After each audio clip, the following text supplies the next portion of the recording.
Bonjour, je suis Gaël Châtelain, bienvenue sur mon podcast On revient sur, le podcast qui revient sur tous les sujets qui vont vous permettre de vous sentir nettement mieux au travail tous les jours. Alors aujourd'hui, je vais vous parler des 5 pensées négatives à éradiquer pour essayer d'être heureux ou heureuse au travail. Vous savez, nous ne sommes que des êtres humains, ni Superman ni Wonder Woman, désolé pour nous.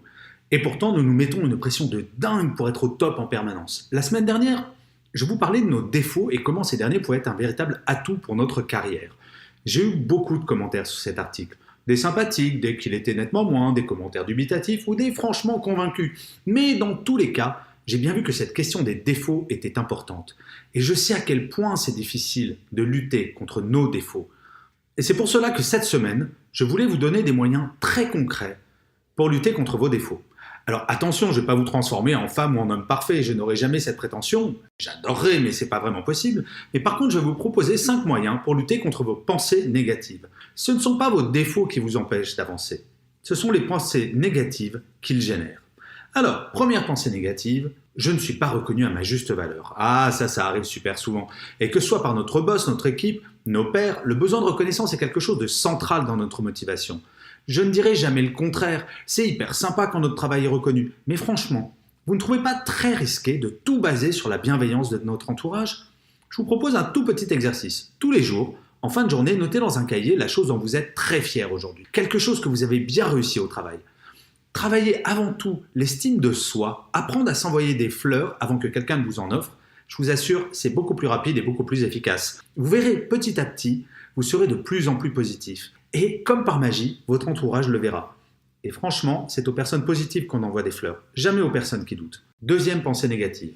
Ma vie tourne autour de mon travail. Je rencontre de plus en plus de personnes qui sont angoissées du fait de leur sentiment que tout tourne autour de leur travail. Vous savez, métro, boulot, dodo. Et je dois bien dire que c'est malheureusement souvent vrai. Mais que fait-on pour lutter contre cela ? À quel moment prend-on le temps de s'occuper de nous ? Uniquement de nous ? Il ne doit pas se passer une seule journée sans que vous ne fassiez quelque chose pour vous, uniquement pour vous. Lire un livre, méditer, faire du sport, regarder une série, appeler un ami que vous n'avez pas eu depuis longtemps. Vous devez chaque jour garder à minima 30 minutes rien que pour vous. Mais surtout en être vraiment conscient. Si vous ne faites pas cela, effectivement, vous n'êtes qu'au service des autres. Et pour se sentir bien dans sa peau, une toute petite dose d'égoïsme, c'est pas mauvais pour le moral. Troisième pensée négative. Je n'apprends plus rien dans mon travail. Au bout d'un certain temps, dans un travail, il est naturel d'avoir le sentiment de ne plus rien apprendre. Ça s'appelle l'expérience d'une certaine manière. J'ai rarement vu quelqu'un se satisfaire de cela. C'est ennuyeux de ne plus rien apprendre, même si l'on est devenu expert de sa tâche. C'est quelque chose que j'ai toujours fait dans ma carrière, dès que je tourne en rond. Je réfléchissais à ce que je pourrais faire d'autre, comment je pourrais sortir de ma zone de confort. Et dès que j'avais une idée, j'allais en parler à mon boss. Parfois ça marche pas. Mais dans tous les cas, j'avais l'impression d'avoir grandi. J'avais l'impression de maîtriser mon avenir. Et cette maîtrise-là, elle est vraiment fondamentale pour se sentir bien dans ses baskets. Quatrième pensée négative. Assez courante celle-là. Je n'aurai jamais de promotion. Le découragement ne vient que d'une seule chose, le manque d'estime de soi. Avant de baisser les bras, posez-vous une seule question. Pourquoi ne pourriez-vous pas réaliser vos rêves ? J'ai beaucoup écrit à ce sujet et j'en suis arrivé à une conclusion relativement simple. Nous avons peur.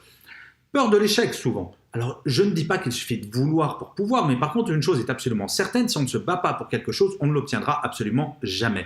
Toutes les statistiques le montrent, ce sont les personnes qui demandent qui obtiennent. Le meilleur exemple étant les augmentations. Si vous vous sentez coincé dans votre poste actuel, demandez-vous quel serait votre poste de rêve.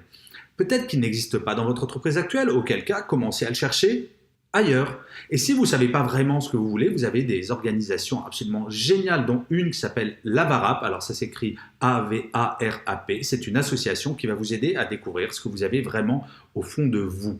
J'en suis arrivé à une conclusion toute simple, très honnêtement.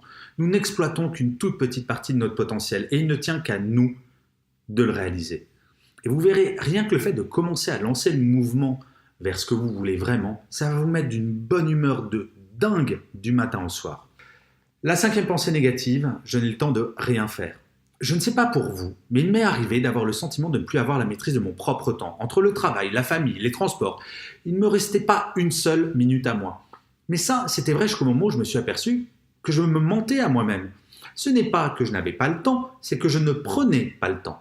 Chaque jour, je faisais certaines choses qui n'étaient absolument pas fondamentales pour moi. Je disais, je n'ai pas le temps d'écrire, par exemple. Et pourtant, je regardais L'amour est dans le pré. Et ça, c'est qu'un exemple, parce que je regarde aussi bien d'autres choses bien pourries à la télé.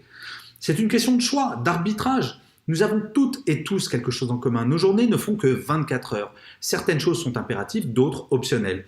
Eh bien, chose toute simple, faites la liste de ces choses optionnelles et demandez-vous si vous optimisez votre temps en fonction de ce que vous voulez vraiment.